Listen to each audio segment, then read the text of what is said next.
వైభవ్ తమ్ముడు, నీ ఏజ్ 15 అని అందరికీ తెలుసు. నువ్వు దాన్ని ప్రూవ్ చేయడానికి ప్రతి మ్యాచ్లో 15 బాళ్ళలో హాఫ్ సెంచరీ కొట్టాల్సిన అవసరం లేదు. ఏంది తమ్ముడు ఆ ఆట? 78 రన్స్ 300 స్ట్రైక్ రేట్తో కొట్టుడు ఏంది? 8 4లు 7 6లు. నువ్వు గనక బై మిస్టేక్లో మొత్తం 20 ఓవర్లు ఆడితే ఏం జరుగుతుందో ఊహించుకుంటేనే భయం అవుతుంది తమ్ముడు. కరెక్ట్ పాటిదారన్న, నా ఏజ్ 15 కాబట్టి ఈ సీజన్ కనీసం 3-4 మ్యాచ్ల్లో 15 బాళ్ళల్లో హాఫ్ సెంచరీ కొడదామని ఫిక్స్ అయినా. ఆల్రెడీ 2 మ్యాచ్లలో కొట్టినా, కుదిరితే ఇంకో 3-4 మ్యాచ్లలో కూడా కొడతా. మొన్న ముంబై ఇండియన్స్ మీద బోల్ట్ బుమ్రా బౌలింగ్ లో 6లు చంపినాం. ఇవాళ మా మీద భూవీ హెజల్వుడ్ బౌలింగ్ లో 6లు 4లు చంపినాం. వాళ్ళ ఎక్స్పీరియన్స్ అంతా ఉండదు నీ age. Chris Gayle, Brendon McCullum, Rohit Sharma, నన్ను కూడా వాళ్ళకి ఇష్టం ఉన్నప్పుడు అవుట్ చేసిన బౌలర్లు తమ్ముడు వాళ్ళు. ఎందుకు కోహ్లీ అన్న మా పిల్లగానికి అవన్నీ చెప్పి భయపెడతాను.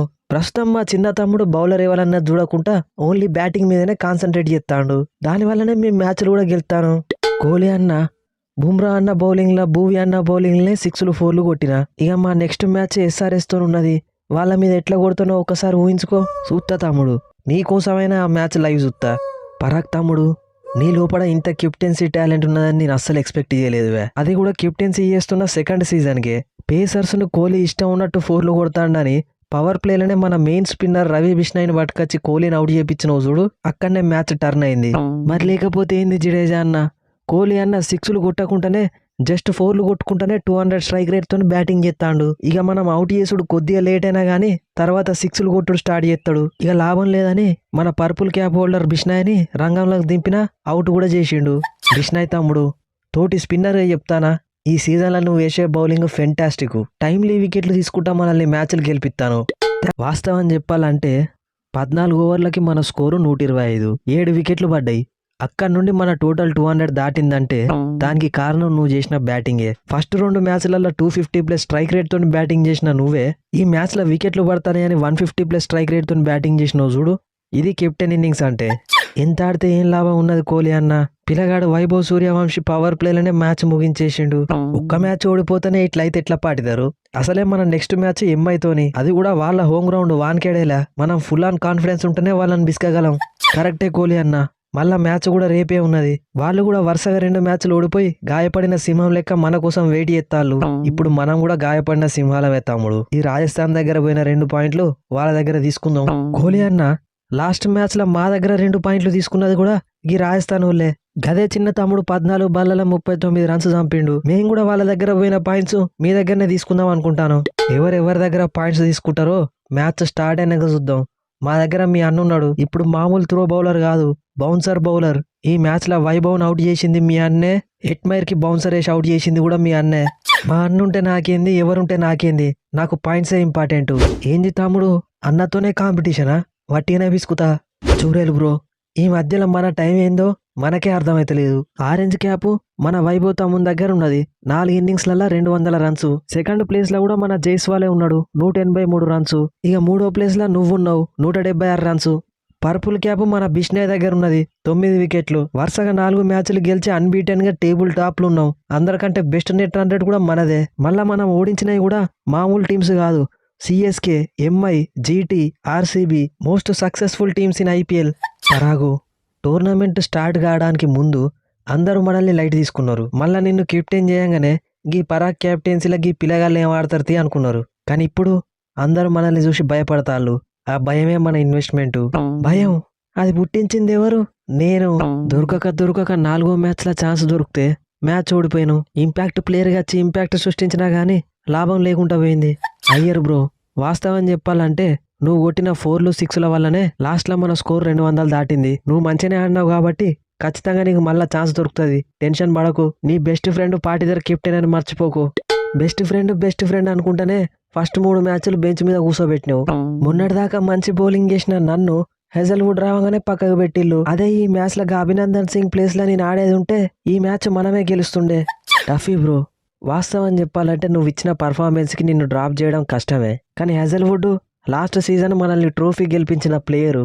సాల్ట్, డేవిడ్, షెఫర్డ్, ఈ ముగ్గురిట్లలో ఎవరినో ఒకరిని డ్రాప్ చేస్తే తప్ప నిన్ను ఆడించలేము. ఏదో ఒక మ్యాచ్లో ఖచ్చితంగా నిన్ను హెజల్వుడ్ బ్రో ఇద్దరిని ఆడిస్తాం. రీ ఎంట్రీ ఇచ్చిన మ్యాచే ఓడిపోతామని అస్సలు ఎక్స్పెక్ట్ చేయలే. ఏంది భూవి బ్రో, ఇంకా 15 సంవత్సరాల పిల్లగాడు మన బౌలింగ్లో 6లు కొట్టుడైంది. హెజల్వుడ్ బ్రో, ఆ తమ్ముడు మన బౌలింగ్లోనే కాదు ఎవరు బౌలింగ్లోనైనా సిక్స్లు కొడతాడు. తమ్ముడు కొట్టిన సిక్స్ని ఎంత తొందరగా మర్చిపోతే మనకంత మంచిది.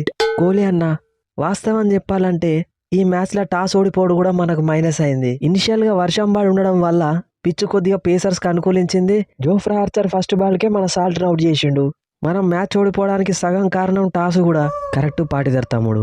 మ్యాచ్ అంటే మన చేతులు ఉంటుంది కానీ టాస్ అయితే మన చేతులు ఉండదు కదా. ఇక లైట్ తీసుకో. టాసుల వల్ల మ్యాచ్లు గెలిచే టీం కాదు మాది. మేము ఆడిన లాస్ట్ మ్యాచ్ ముంబై ఇండియన్స్ తోని గిదే గ్రౌండ్లో జరిగింది. వర్షం పడ్డది, ఇంతకంటే ఎక్కువ పడ్డది.